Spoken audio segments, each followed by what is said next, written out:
وقالوا الحمد لله الذي صدقنا وعده. How did they oppose the message?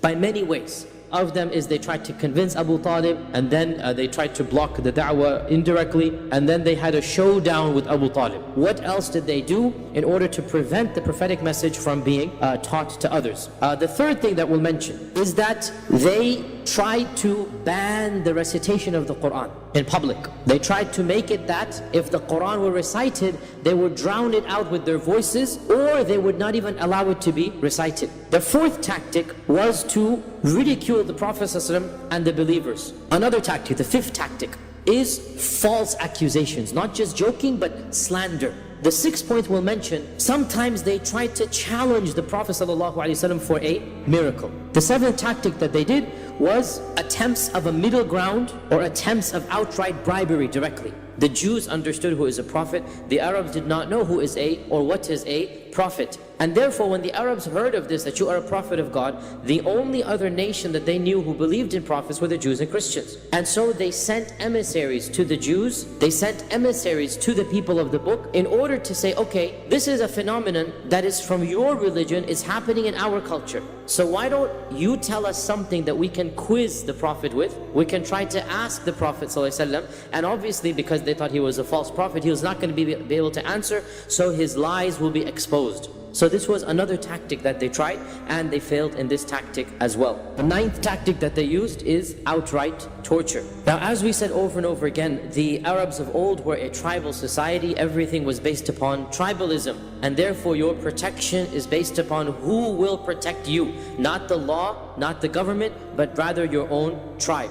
And therefore, those who had tribal bonds, like the Prophet ﷺ, like Abu Bakr, like others, they were somewhat protected, somewhat. However, as we know, many of the earliest converts were from the slaves and the mawali. Sa'id ibn Jubayr asked Ibn Abbas, was the torture really that bad? So Ibn Abbas responded that the believers were tortured in early Islam so severely, and they were starved and they were deprived of water until they could not even sit up out of pain. They would have to be almost semi-conscious on the ground. And until one of them would be told, is Allat and Al-Uzza your God? And they would respond, yes, Allat is my God, yes, Al-Uzza is my God, just to get rid of the torture. In fact, Ibn Abbas says, so much so that if an insect passed by them and they would have been asked, is this insect your God?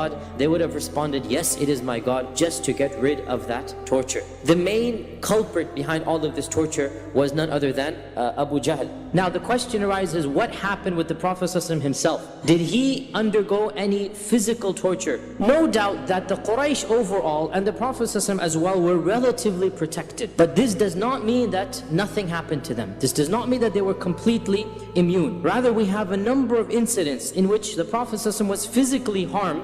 Eventually, of course, they talked about assassinating him, and then they had multiple assassination attempts, culminating in the grand assassination attempt that took place the night before the Hijrah. Sometimes Allah subhanahu wa ta'ala in His divine wisdom protected him, and sometimes for wisdom Allah knows he was not protected. There was a time when Abu Jahl was boasting to his peers, to his colleagues in Quraysh, and Abu Jahl said to the people that I swear by Allat and Al-Uzza that if I see this man again, one more time, the Prophet ﷺ, I am going to put my foot on his neck, meaning when he's in sajda, and I'm going to throw sand onto him. And the Prophet ﷺ came that day, Abu Hurairah narrated, and he started praying. And when the Prophet ﷺ went into sajda, Abu Jahl came forward trying to, or attempting to put his foot on the neck of the Prophet ﷺ. But before he got to him, the people around him saw that he turned backwards. He started walking backwards, and he started pushing with his hands away, and they couldn't see what was happening.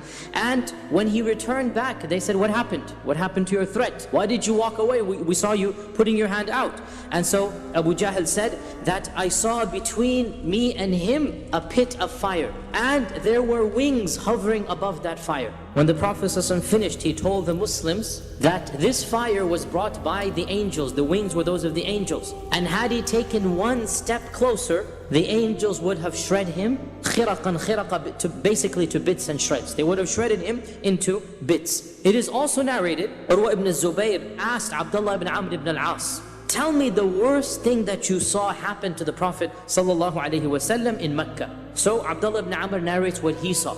And he says, once the Prophet ﷺ was praying next to the Kaaba, when Uqba ibn Abi Mu'ayt came from behind him, and he took off his thawb, his garment, could have been like a type of shawl, and he threw it around his neck, the Prophet ﷺ's neck, and began to choke him. And the Prophet ﷺ was struggling with that choking, and the people did not intervene at all. Until finally Abu Bakr was told that your companion is being tortured. And so he rushed to the masjid and he began beating up from behind now, because now the process of being choked from behind. And so he attacked Uqba and he said to him, أَتَقْتُلُونَ رَجُلًا أَنْ يَقُولَ رَبِّيَ اللَّهِ? Are you going to kill a person just because he says, my Lord is God, my Lord is Allah? And there are other examples of this nature where they physically harmed him. Sometimes the harm was not physical but rather emotional. So Ibn Mas'ud said that once the Prophet ﷺ was praying again in front of the Kaaba, when Abu Jahl and a group of his ilk, of his peers, were sitting around each other, and the day before a camel had just been sacrificed. So Abu Jahl said,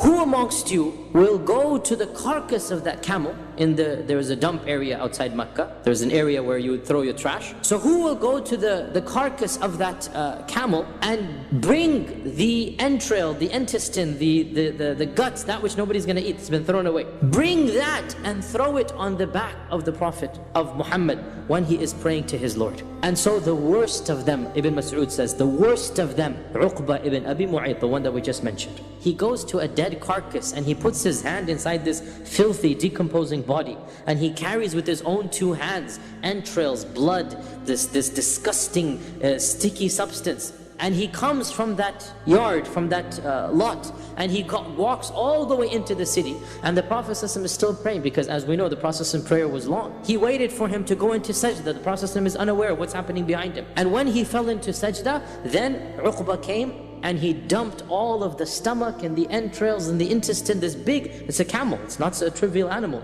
and he dumped it all onto the head of the Prophet ﷺ while he is in sajda. And all of it fell onto him, and the weight of it was so heavy that he could not lift himself up. Ibn Mas'ud said, فَاسْتَضْحَكَ الْقَوْمِ. The people began to laugh so hard that some of them had to fall onto their sides. And others were hitting themselves. You know how they do when they laugh like this. And others were hitting themselves. And I was standing from a distance looking, but I had no way to help. I didn't have mun'a, meaning there was nobody that would have supported me. I am Ibn Mas'ud, these are Abu Jahl and whatnot. And the Prophet ﷺ remained sajid, remained in sajda, until some persons went to tell Fatima, who at this time was probably around 8-9 years old, went to tell Fatima that your father needs your help. And so Fatima was a Juwayriya, was a little girl, Ibn Mas'ud is saying. She was a little girl at the time, and she began crying and running towards the Prophet ﷺ and helped him get this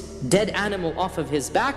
And the Prophet ﷺ then stood up, he managed to stand up, and he turned and he faced them. And he raised his finger up to Allah subhanahu wa ta'ala, and when they saw him in this fashion, they became quiet. And he began making dua against them by name. Allahumma alayka bi Abi Jahl. Allahumma alayka bi Uqba ibn Abi Mu'ayt. Allahumma alayka bi... And he mentioned every single one of them. And he mentioned each of them 3 times, until all of them had a deadly pale in their faces. The blood drained from their face. And then Ibn Mas'ud said, so I swear by the one who sent Muhammad with the truth, that I myself saw every one of these 7 dead in the battle of Badr. The first engagement, Allah took care of all of them. And eventually, of course, the matters got worse than this, and talk began of assassination. It is narrated in Ibn Ishaq that once the news spread that they had planned to assassinate the Prophet ﷺ, and a neighbor told Fatima, that a lady neighbor told Fatima that, they're talking about assassinating your father.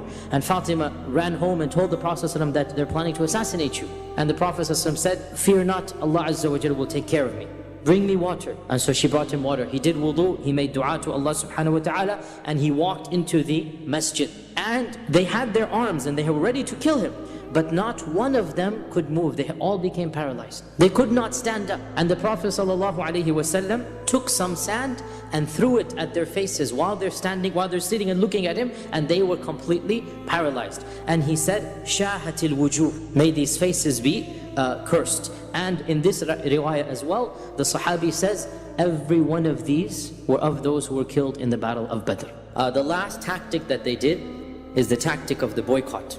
And the boycott is its own topic that we're going to talk about. When the Sahaba reached around, we don't know an exact number, but roughly a ballpark figure, around 20 or 30 of the Sahaba were present. The Prophet ﷺ realized that he needed a place to congregate, because they couldn't do so in Mecca, in the Kaaba, because it was too public.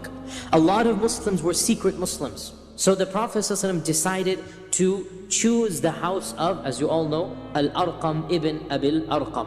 And so Darul Arqam became the place where the Sahaba would meet. When did this happen? We don't have any year, but probably around, we would estimate around the middle of the 3rd or the beginning of the 4th year. In other words, as soon as the da'wah went public, within a few months after that. Remember, the da'wah went public after 3 years, right? After 3 years, when the da'wah becomes public, all of this persecution begins. The Prophet ﷺ needs a place, so he chooses the house of Al-Arqam.